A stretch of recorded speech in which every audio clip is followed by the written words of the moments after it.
हाँ होगा, प्रभावित हो जाएगा, क्योंकि अभी कोई सिद्ध तो आप हो नहीं गए। वैसे जो प्रचार करने का कार्य है वो जब तक अपने में दृढ़ता ना जाए और जब तक अपने भजन में, अपने अभ्यास में हम निरंतर रहे, अच्छा आज से नहीं है, बचपन से है, तो अब भगवान ने सेवा दी है तो हम ये सेवा मान करके सुनाया और उसके बाद तुरंत सब डिलीट किया, किसी से नहीं मिले, मानो ऐसे खत्म खेल। अब वहां बैठकर चिंतन नहीं कि मैंने क्या बोला, कौन मिला कर, पूरा डिलीट, शांत से अपने भजन में जैसे लगे। अब वो पूरा एकांत में दिन भर जो हमारा चला उसका जो आनंद है, अनुभूतियां है, वो आप लोगों को थोड़ी देर के लिए दिया और बस एकांत हो गए। अगर हम स्वयं परिपक्व नहीं हुए तो हमारे उपदेशों का प्रभाव किसी पर नहीं पड़ेगा। हमें चाहिए पहले खुद परिपक्व हो जाए, और अगर किसी को उपदेश देना भी पड़े तो ऐसे दे कि हमने संतों से सुना है, हमने शास्त्र में पढ़ा है, हम स्वयं साधन जो कर रहे हैं उसे गुप्त रखें।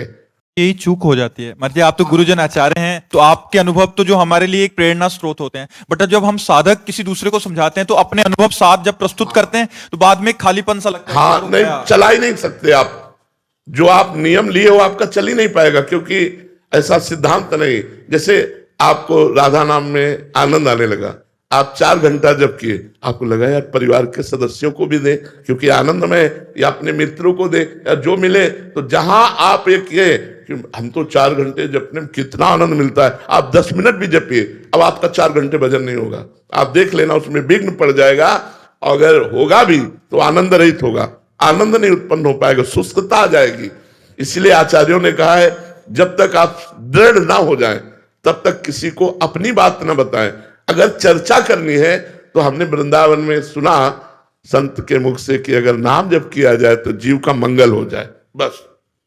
राधे राधे महाराज जी। महाराज जी, कई बार ऐसा होता है कि हमारे प्रियजन या मित्र होते हैं, उनके साथ कुछ दुर्घटना घटित होती है तो उनका भगवान से विश्वास उठ जाता है, और ये देख के हमको मन में बहुत दुख होता है कि आप भगवान से दूर नहीं हो सकते, तो उनको हम किसी भी तरीके से प्रेरित करते हैं कि फिर उस वजह से हमें अपना खुद का बताना पड़ता है कि हमारे साथ भगवान ने ये ऐसा करा, ऐसा करा। यही घाटा हो जाता है, यही घाटा हो जाता है। लेकिन महाराज उनका दुख नहीं देखा जाता, ऐसे वो जो रहता है कि लगता है भगवान से बस आप मतलब नहीं, अपनी जो साधना और अपने ऊपर जो कृपा है, जब तक सिद्धावस्था ना आ जाए तब तक उससे वर्णन नहीं करना चाहिए।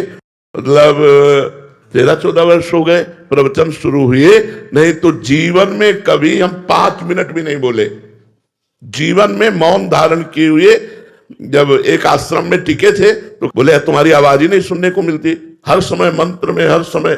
अगर हम कभी किसी से व्यवहार नहीं किया, आज तक हमारा एक दोस्त नहीं है, आज तक हम किसी से मित्रता नहीं की।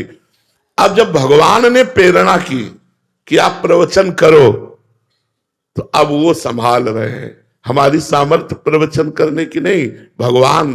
तो लंबा समय व्यतीत हुआ 13 वर्ष से, और इस समय 55-56 की जो 57 की आयु हो, और 13-14 वर्ष से शुरू हुआ है प्रवचन करना, तो बीच का जो समय गंगा किनारे का और वृंदावन का, वो तो स्वयं में रहा ना, तो वो परिपक्व भावना ही सबका मंगल कर रही। तो हमें चाहिए अपनी भावना को गुप्त रखकर संतों की बात बता दे, जिससे उनका विश्वास बने या ना बने, और भगवान पर छोड़ दे कि हे भगवान आप इस जीव को संभालिए, कहीं आपसे विमुख हो गया तो अनंत जन्मों तक भटकता रहेगा। ये हम अंदर से बोले, और उसको जो संतों से सुना है वो ऐसे बोल दे, अपना अनुभव और अपना भजन ना बताएं तो आपकी उन्नति